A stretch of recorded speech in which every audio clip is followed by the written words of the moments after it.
میں قبلہ مفتی طاہر تبسم صاحب سے آغاز کرتا ہوں۔ حضور، چونکہ ARYQ-TV قرآن اور حدیث سے سوا کوئی بات کرنے کا حامی نہیں ہے، ادھر ادھر کی باتیں نہیں، سب سے پہلے قرآن اور حدیث۔ تو بزرگان دین کے تذکرے کے حوالے سے، ان کا ذکر کرنے کے حوالے سے، یہ مجالس اذکار سجانے کے حوالے سے قرآن اور حدیث ہماری کیا رہنمائی کرتے ہیں؟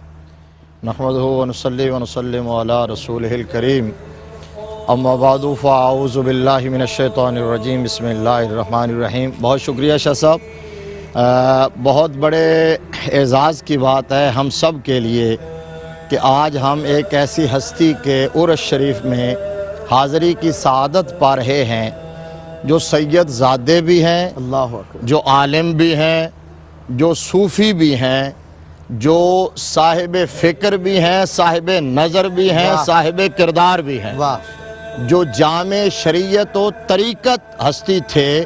آج ہم ان کی بارگاہ میں حاضری کا شرف پا رہے ہیں، اور ہمیشہ کی طرح ARYQ-TV کا یہ اعزاز اور یہ خاصہ ہے کہ دنیا بھر کے اندر صوفیاء کرام کی پرامن تعلیمات کا پرچار کرنے کا اعزاز ARYQ-TV کو ملتا ہے، اور آج پھر نصیب ہو رہا ہے۔ الحمدللہ۔ جو آپ کا سوال ہے، دیکھیے، پہلی بنیادی بات یہ ہے کہ ولی ہوتا کون ہے؟ بھائی ولی اللہ کا دوست ہوتا ہے نا۔ بے شک۔ ولی کی زندگی میں ہمیشہ ایک ایک لمحہ اس کی زبان پر اس کے دوست کا ذکر رہتا ہے، تو پھر دوست بھی چاہتا ہے کہ اب تا ابد میرے دوست کے تذکرے باقی رہ جائیں۔ اصل فلسفہ یہ ہے، سمجھنے کی اصل بات یہ ہے کہ ولی کے بارے میں، اولیاء کرام کے بارے میں آپ جانتے ہیں کہ ان کی کیفیات تو یہ ہوتی ہیں کہ جو دم غافل سو دم کافر، ایک لمحہ بھی وہ یاد محبوب سے، یاد خدا سے غافل نہیں ہو سکتے۔ ان کا دل بھی ذکر کرتا ہے، ان کی روح بھی ذکر کرتی ہے، ان کی زبان بھی ذکر کرتی ہے، ان کی آنکھ بھی ذکر کرتی ہے، ان کے جسم کا ایک ایک حصہ اللہ کا ذکر کرتا ہے۔ اب اللہ کی مرضی، اس کی منشا، اس کا حکم یہ ہے کہ جو میرا ذکر کرتے رہے ہیں تم ان کا ذکر کرو۔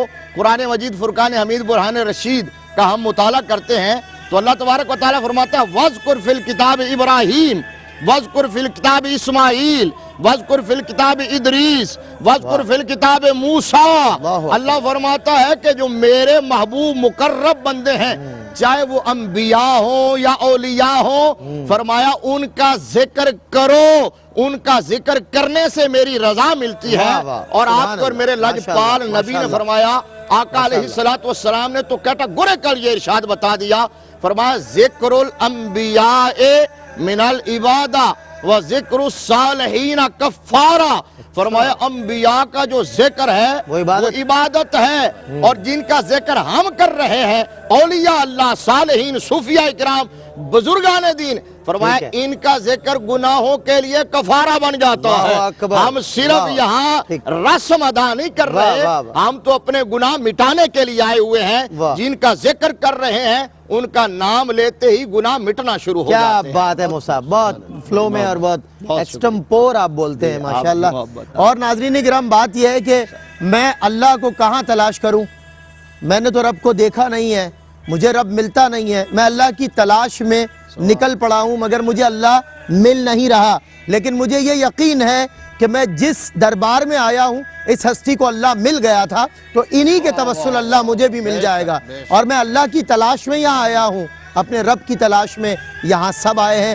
ARYQ-TV پر آپ دیکھ رہے ہیں عرس حضرت میاں سید خالد ظفر قدوائی چشتی نظامی۔ ملتے ہیں ایک وقفے کے بعد۔ خوش آمدید ناظرین، ایک بار پھر آپ کا خیر مقدم ہے تقریبات عرس حضرت خالد ظفر قدوائی چشتی نظامی رحمت اللہ تعالی علیہ، پیر محل، ضلع ٹوبہ ٹیک سنگھ، پنجاب، پاکستان سے دنیا بھر میں براہ راست نشر کی جا رہی ہیں۔ اور اس سلسلے کا، اس تقریب کا، ان تقریبات کے آغاز کی یہ پہلی نشست ہے جس میں ممتاز ہر دل عزیز علماء کرام، شخصیات، پیران عظام، مشائخان طریقت اور حفاظ کرام، ثنا خانان رسول ہمارے ساتھ شریک سفر ہیں۔